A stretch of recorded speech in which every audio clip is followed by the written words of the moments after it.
Bom, depois de 3 semanas, por fim, por o na maior na Beck, é momento de alegria para nós. Segundo vai vir 3 semanas, te queda 3 semanas, então maior não te queda maior, não?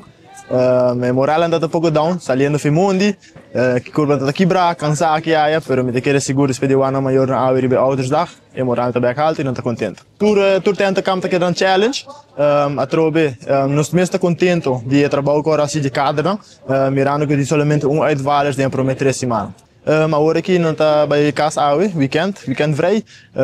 Para já domingo na mel também back na caserna, então para nós e o restante trajecto. Sim, hoje é dia muito bonito, hoje nós temos outros dag para cursos de SVT 20. Hoje é dia que maior não ser não querer, não partner, a família bem presente hoje na caserna, passando o na Yunnan. Depois de 3 semanas, eu mudei bisa kuna começa que trajecto.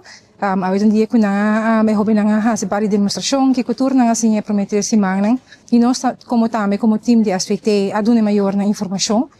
Que cultura passa durante prometer 3 semanas, que cultura mais em tempo passa, que kuna expect de nós como time SVT e também que nós expect de maior não também durante a ano que eu hobby na tabisa que trajecto. A vezes sempre um dia bonita, mirando que acaba botar o câmbio de hobby positivo e também é orgulhoso e mirando orgulhoso de não somente hobby, mas também de maior que hobby a finalizar prometer 3 semanas de trajecto. Esse aí acaba um lucro grande, mirando que prometer 3 semanas sempre a parte mais difícil do trajecto, mas que não tem gosto mais que sistema civil militar, não tem gosto mais que grupo, não tem gosto mais que cadre, e isso não é fácil.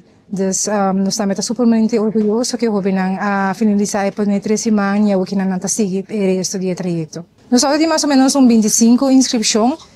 Depois da seleção, nós temos mais ou menos 21 jovens que estão claro para começar. Pero ja, jammer genoeg, dat het 2 jovens, of ja, 3 jovens, para decidir toch no start trajecto. Dia 18 de agosto nós start com 17 jovens, que bem apresentar para start trajecto e durante o primeiro dia jovem a cair fora. Mirando que já não pora seguir que sistema de SVT de visa, já decidir de bypass. Então, o que não de 3 semanas tem 16 jovens ainda fazendo trajecto.